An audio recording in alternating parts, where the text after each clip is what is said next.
This is Ian from In 30 Minutes Guides. The new Yahoo Mail has a very cool new scheduling feature, and here's how to use it. So I've been using Yahoo Mail for decades, and in the new version which is introduced earlier this year, they added scheduling to outbound messages. So when you compose a new message, like I've done right here, I want someone to call me when they get this message, but to do it on Monday.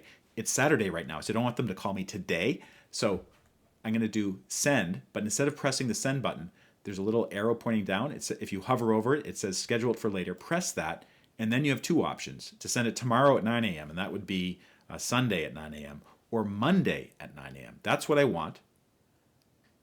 And then it says scheduled for Monday, January 5th at 9 a.m.